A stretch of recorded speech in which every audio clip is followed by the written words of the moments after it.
Thank you very much for being here, Andy. I think it's just worth introducing yourself and your company, and I can ask you a few short questions. Sure. My name's Andy Davidson. I'm from Ask4. We're a specialist provider of internet services, smart building services and IT solutions in the MDU sector, so places where lots of people live at one address.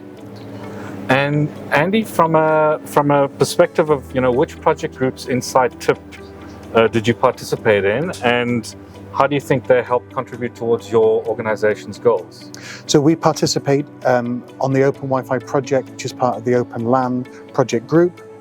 They contribute to our organization's goal because access to incredibly high quality radio access points, Wi-Fi access points is fundamental to the success of our organization. Most of our users connect to us over a Wi-Fi network instead of a wired network, and therefore we need to be at the front of the most emerging opportunities to work with the best radios and the best Wi-Fi environments that we can. Well, I'm very grateful that you're part of the group. I think what would be an interesting perspective is that, how has your organization benefited from being a member of TIP, and what are some of the key takeaways that you would share with colleagues in the industry?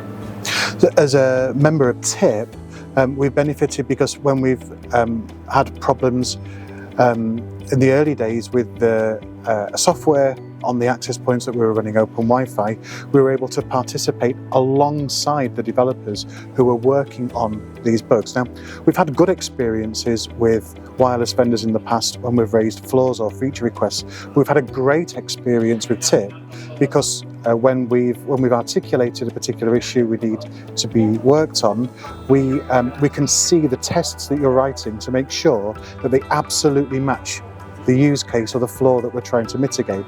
When we're asking for features, we can work with your developers and understand when they're going to be prioritized, and actually join the meetings with the developers to make sure that the way that we've articulated the request has been understood by the people that are going to write the feature.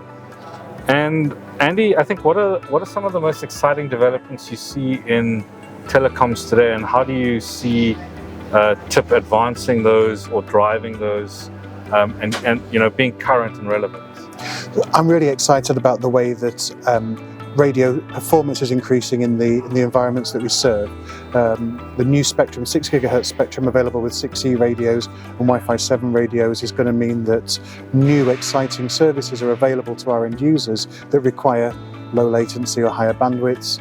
Things like multi-link operations will mean that people who've got great coverage on one band versus another will receive a consistently good service no matter what the radio environments and the buildings are. That's really, really exciting, and the advantage that we get being an open Wi-Fi participant within TIP is that whichever one of our hardware vendors gets there first with something we can use, we can work with that hardware vendor and get those features in front of the customers that need them first before anybody else.